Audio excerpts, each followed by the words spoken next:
할렐루야, 생명의 주님을 찬양합니다. 한국교회 예배 회복에 대한 주제 가운데서 두 번째로 한국교회 안의 우상숭배라고 하는 제목으로 은혜를 나누고자 합니다.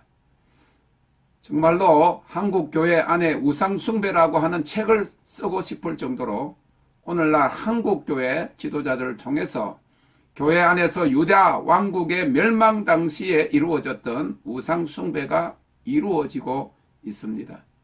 교회 회복은 예배 회복이 가장 최우선이 되어야 하기에 이와 비슷한 칼럼을 이미 썼음을 알지만은 너무나도 중요한 주제이고 이것이 교회만 아니라 요즘 같은 정세 가운데서 나라의 존폐에도 관계 있기 때문에 다시 한번 강조하고자 하는 것입니다.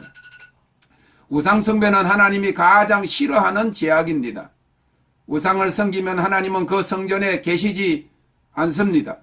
유대의 왕들과 종교 지도자들에 의해서 저질러진 우상숭배가 그 나라 전체에 영향을 가져와서 결국 하나님의 심판을 초래하게 되었는데, 에스겔서 9장에 보면 살육의 천사들이 성전 안에 있던 나이든 제사장들로부터 죽이는 심판이 이루어진 것입니다. 에스겔서 8장에 보면 하나님께서 바벨론에 유배되어 간 에스겔 선지자에게 예루살렘 성전 안에서 벌어지는 우상숭배에 대해서 보여주셨습니다. 첫째는 제단문 어기 북편에 투기의 우상, 즉 투기를 격밟게 하는 우상을 세웠다고 3절과 5절에 기록하고 있습니다. 두 번째로 뜰문에 각양 곤충과 가정한 짐승과 이스라엘 족속의 모든 우상을 그 사면 벽에 그렸고 그 앞에 이스라엘 족속의 장로 70인이 서서 우상을 섬겼다고 10절에 말하고 있습니다. 세 번째로 여호와의 전으로 들어가는 북문에 여인들이 앉아서 단무스, 곡물의 신인데 농사 잘되게 하기 위한 이방신을 위해서 애곡했다고 하였습니다.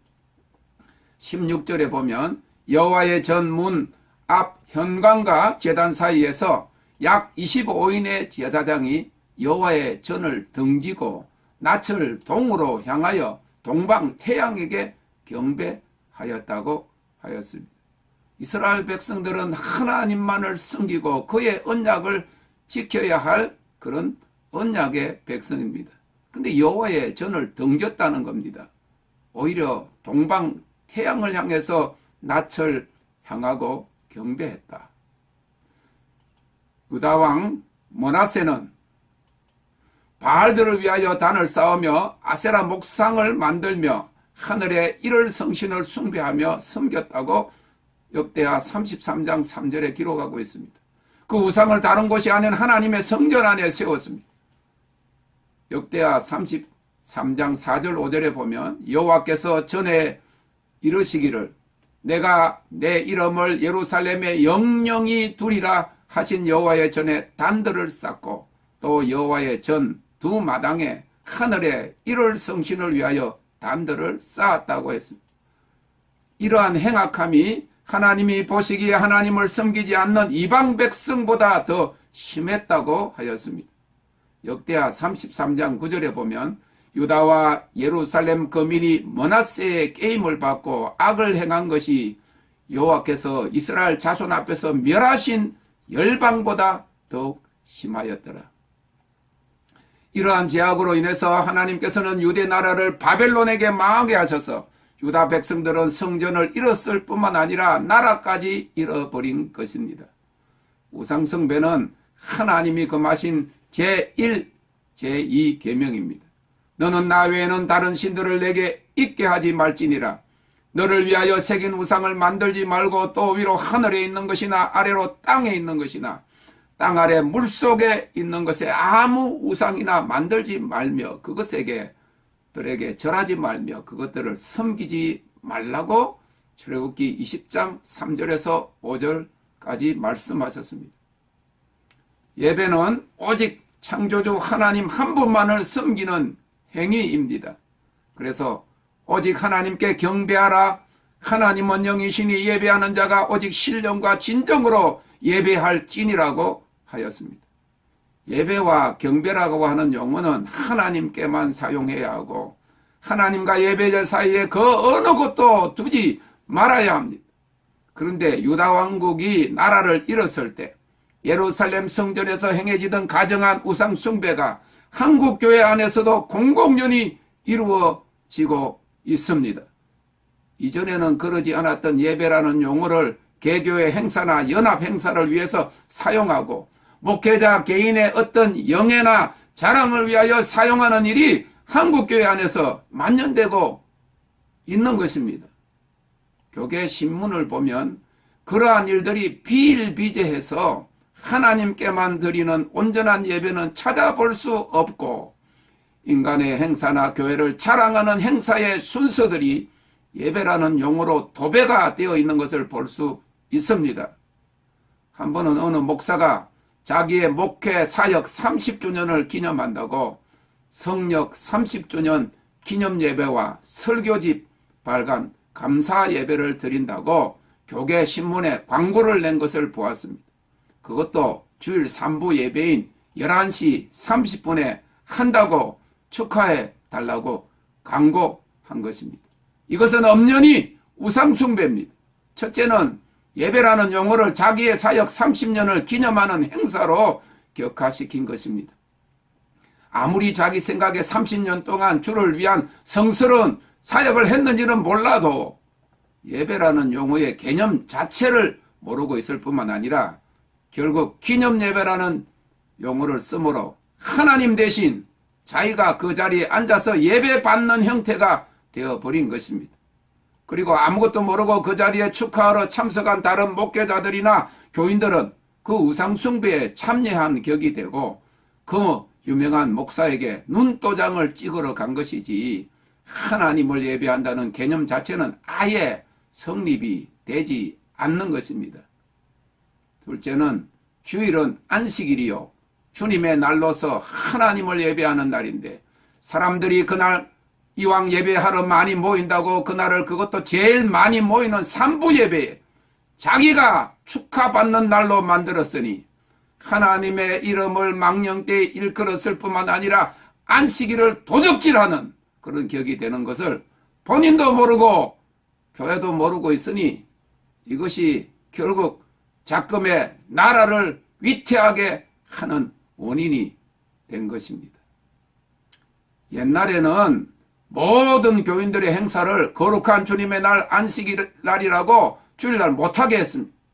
그런데 지금의 타락한 교회들은 앞장서서 교회 행사나 목회자 개인의 행사를 주일날 예배에다가 끼워서 하나님의 이름을 빙자하여 자신들을 높이고 있는 것입니다. 지난번에도 말씀드렸지만은 주일 대예배 시간에 담임 목사 부부 결혼 30년 기념 축하가 무슨 말입니까? 저들이 좋아서 결혼했고 저들이 30년을 살았든지 말든지 예배하고 무슨 관계가 있는지 그런 교회는 망하는 교회입니다. 그런 교회들을 그 영상으로 가지고 축하하는 강사들은 사람의 종은 될 수도 있어도 하나님의 종은 될 수가 없는 것입니다. 자기들이 좋아서 결혼해놓고 그것이 30년이 아니라 50년, 100년 해로했다고 해서 예배 시간에 축하받아야 할 일인가 말입니다. 예배가 무엇인지도 모르고 하나님의 영광을 가로채는 가정되고 미혹된 목회자요 교회라고 밖에 생각할 수 없는 일입니다. 그 후에 들은 이야기는 그 아들의 결혼식도 비록 오기는 하지만은 주일날 했다고 합니다. 이왕 많이 모인 교인들의 축하와 축의금을 노린 것입니다.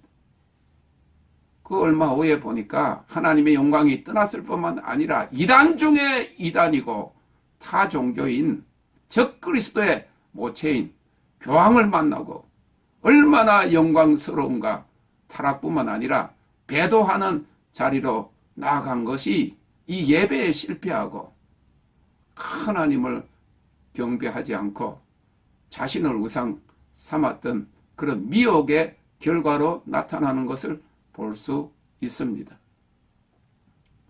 이와 같이 영이신 하나님만을 향한 예배를 잘못 드리게 되면 우상 숭배의 죄를 범하게 되고 결국은 그 영이 미혹되고 마는 것입니다.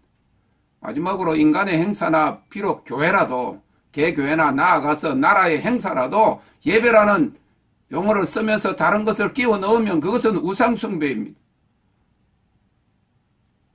2016년도 9월에 인천에 집회를 나갔을 때 옆에 있는 교회 현관을 들어가 본 적이 있습니다. 얼마 전에 입당 예배를 드린 기사가 난 교계신문을 오려서 게시판에 붙여놓은 것을 보았습니다. 은사자인 여 목사가 기도원을 하면서 부흥 강사로 다니다가 그 교회를 경매로 사서 들어와서 입당 감사를 예배를 한 것입니다. 여러 순서를 인도하는 목회자들이 순번을 맡아 사회하고 기도하고 설교는 어느 군소신학대학 총장이 맡아 하였습니다. 설교 후에 특성이 있고 여러 목사들의 그 교회를 이룬 담임 목사를 위한 축사와 축하 메시지가 이어졌습니다. 설교 후 예배 마치고 입으로 한다면 축사를 하든지 축하를 하든지 꽃다발과 선물을 정정하든지 관계가 없습니다.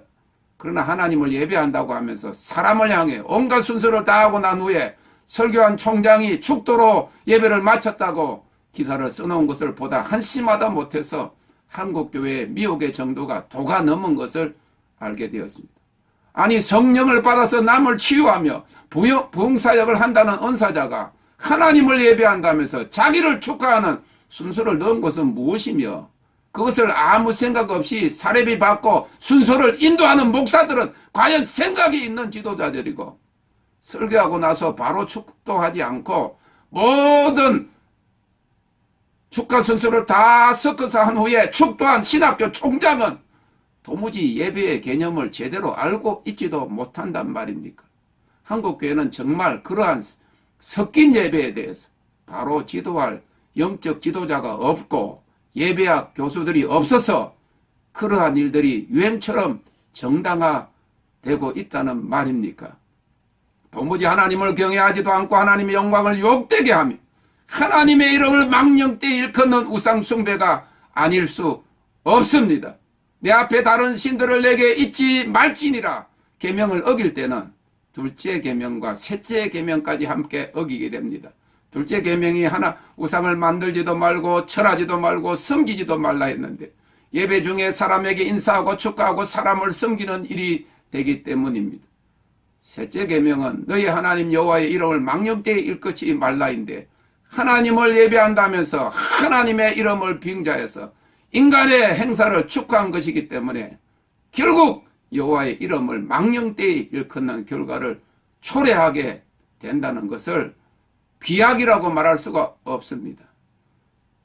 마지막 경배의 시험에 오늘날의 교회 지도자들이 넘어가고 있습니다. 예수님이 40일 금식하시고 난 후에 마귀가 와가지고 3번을 시험했는데 첫 번 시험은 돌로 떡을 만들어 먹어라. 두 번째는 성전 위에서 뛰어내리라. 세 번째는 천하만국의 영광을 보여주면서 내 앞에 경배하면 엎드려 절하면 이 모든 걸 주겠다. 마지막 경배의 시험에 오늘날 성공한 한국교회 지도자들이 넘어가고 있는 것입니다.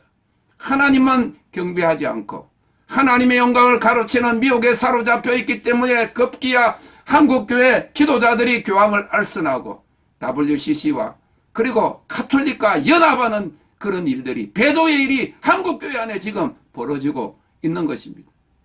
그러므로 하나님을 예배한다고 하고 인간이나 교회의 행사를 끼워 놓은 모임에는 가지 않는 것이 상책입니다. 아무것도 모르고 참석했다고 해도 하나님께서 죄로 여기시지 않을 것이 아니기 때문입니다. 심지어는 창립 예배도 마찬가지입니다. 주님이 교회를 이미 반석 위에 세우셨습니다. 근데 자기 교회 창립했다고 몇 년 되면 창립 몇 주년 기념 예배 한국에 이게 유행처럼 되는 이거 성경적이 아닙니다. 창립식 할 수 있습니다. 교회를 세워 사람들과 하는 식과 하나님을 예배하는 거 섞으면 안 된다 그 말이에요. 마지막 때가 될수록 사람을 두려워하지 말고 하나님을 두려워하는 자들이 되어야 합니다. 사람의 경전과 세상의 풍습을 쫓지 말고 하나님을 경외하고 그만을 섬겨야 합니다. 무엇보다도 영분별이 요구되는 작금에 미혹된 교회 풍토 속에서 우리가 숙지해야 될 그런 말씀이라고 생각됩니다. 나 여호와는 나의 이름을 망령되이 일컫는 자를 죄 없다 하지 아니하리라고 말씀했습니다. 오직 주 하나님만 경배하는 순진했던 한국교회 그 모습을 회복할 수 있기를 바랍니다. 땡큐.